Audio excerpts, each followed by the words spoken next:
Have you ever laid in bed at night, staring at the ceiling, asking yourself, how did it come to this? Maybe you gave everything to your marriage, your trust, your loyalty, your heart, and in return, you got betrayal. Or maybe it wasn't one moment, but years of toxic in-laws, emotional neglect, and feeling like you were invisible in your own home. Whatever your story is, if you're here, chances are you've been hurt deeply, and you're wondering how in the world you're supposed to forgive and move on. First, let me just say this. I see you. This isn't about brushing off pain with a just forgive and forget message. No, we're going to talk about real forgiveness. The kind that helps you heal, not the kind that excuses bad behavior or invites someone back into your life who never deserved you in the first place. Today, we're diving into why forgiveness is one of the most powerful steps you can take after a divorce, especially after infidelity, betrayal, or years of being torn down by a controlling family dynamic, and the 4 real, honest steps to help you start letting go of the weight you've been carrying. So let's start with something that might surprise you. Forgiveness is not about the other person. It's not about saying, it's okay that they cheated, or it's fine that they let their parents ruin our marriage. Forgiveness is about you. It's about saying, I'm done letting this pain control me. Because holding on to resentment, as justified as it feels, becomes a second prison, and you don't deserve to live there. Here's something I hear a lot. How can I forgive someone who hasn't even apologized? I get it. You want closure, you want acknowledgement. But sometimes, the people who hurt us the most are the least capable of giving us the closure we deserve. That's why the first step in healing is acknowledging your pain without minimizing it. You have every right to be hurt. Pretending you're okay or trying to stay strong for the kids or your family, that's not healing. That's surviving. And you were made for more than survival. The next thing, separate forgiveness from reconciliation. Too many people confuse the two. Forgiving someone does not mean you have to let them back into your life. You can forgive your ex for cheating and still never speak to them again. You can forgive your in-laws for the damage they caused and still set rock-solid boundaries. Forgiveness is not a pass. It's a release. A decision to stop giving your energy to what broke you and start pouring it into what can rebuild you. We're just getting started. But already, I hope you're feeling a bit of that pressure lift. Because there is a path forward, and no matter how painful your past, your future doesn't have to be defined by it. In the next part, we're going to talk about how to actually do the work of forgiveness, step by step, and what to expect along the way. Because it's not easy, but it is worth it. So how do you actually start forgiving someone who shattered your trust, turned your life upside down, or left scars that still sting when no one else can see them? Let's talk about the second step. Giving yourself permission to feel everything. I'm talking about the anger, the confusion, the sadness, even the numbness. Forgiveness isn't something that just happens in a moment. It's a process. And one of the biggest mistakes people make is trying to jump straight to peace without honoring their pain.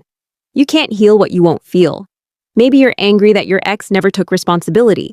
Maybe you're furious at your in-laws who constantly undermined you or manipulated your spouse. Or maybe, if you're honest, you're mad at yourself for not leaving sooner, for staying quiet, for believing the lies. That's okay. You're human. Letting yourself really feel those emotions without shame is part of the release. Don't bottle it up. Don't stuff it down. Talk to someone safe. Write it out. Cry in the shower if you have to. But don't pretend you're fine when you're breaking inside. The third step, shift your focus from what was done to you to what you now get to do for yourself. This is where the real power of forgiveness starts to show up. Yes, someone betrayed you. Yes, someone failed you. But now you get to make choices not from pain, but from purpose. Instead of asking, why did they do this to me? Try asking, what do I want to do with this pain? Maybe it's learning to trust your intuition again. Maybe it's reclaiming your independence. Maybe it's finally breaking generational patterns so your kids don't carry the same emotional baggage. Forgiveness isn't passive. It's one of the most active, empowering things you can do. Here's a real-life example. A woman I spoke with was devastated after her husband cheated with someone from their friend group. The betrayal wasn't just romantic. It was social, emotional, humiliating. For months, she stewed in anger. But the moment things shifted was when she said to herself, I don't want him to have this kind of power over me anymore. That was the day she started forgiving, not for him, but for herself. And that's the key. Forgiveness isn't approval. It's freedom. Remember, this is your journey. Don't let anyone rush you. Some days, you might feel strong and clear. Other days, you might fall back into sadness or resentment. That's normal. Healing doesn't follow a straight line, but each time you choose to let go, even just a little, you're reclaiming a piece of yourself that was lost in the pain. In the final part, we'll talk about how to protect your peace after forgiveness, how to rebuild your sense of self, and how to keep moving forward with confidence, even when the road still feels uncertain. So you've started the process. You've faced your pain, you've begun releasing the resentment, and you've taken some of your power back. But now what? How do you protect your peace and keep moving forward without getting pulled back into the storm? That brings us to the fourth step, rebuilding your identity and creating boundaries that protect your healing. Because here's the truth, when you've been betrayed or mistreated, especially by someone you trusted with your heart or by toxic family members who never respected your boundaries, it can feel like you've lost yourself. Like your whole identity was wrapped up in the marriage, the fight, or the pain. But you are so much more than what you went through. Forgiveness opens the door, but you have to walk through it. That means asking some big but beautiful questions. Who am I without this story of betrayal? Who do I want to become now that I'm no longer stuck in survival mode? Maybe you used to silence yourself to keep the peace. Maybe you played small so someone else could feel big. That ends here. This is your time to reclaim your voice. That might look like going back to school, reconnecting with old friends, starting therapy, or simply waking up every morning and choosing peace over bitterness. And if you're still dealing with difficult exes or in-laws, because let's be honest, divorce doesn't always mean the drama disappears. You need strong, loving, non-negotiable boundaries. Forgiveness does not mean access. Just because you've let go of the anger doesn't mean you need to entertain toxic conversations. Reply to guilt-tripping texts, or let people who hurt you back into your emotional space. You're allowed to love someone from a distance. You're allowed to say, I wish you well, but I'm choosing peace.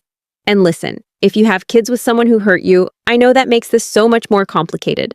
Co-parenting with an ex who betrayed you can feel like ripping open wounds again and again. But even here, forgiveness is your secret weapon. Not to excuse what happened, but to model strength and emotional maturity. You can be civil without being close. You can forgive without forgetting the lessons. So here's what I want to leave you with. You are not broken. You are becoming. This pain didn't come to destroy you. It came to wake something up in you. Maybe you didn't ask for this journey, but now that you're on it, you get to decide where it leads. And forgiveness? That's your compass. It's not weak. It's not naive. It's the bravest thing you'll ever do. You've got this. You're not alone, and you're not stuck. If this video helped you, share your story in the comments. I promise someone out there needs to hear it. And don't forget to subscribe for more videos that support you on this journey. We're in this together, one healing step at a time.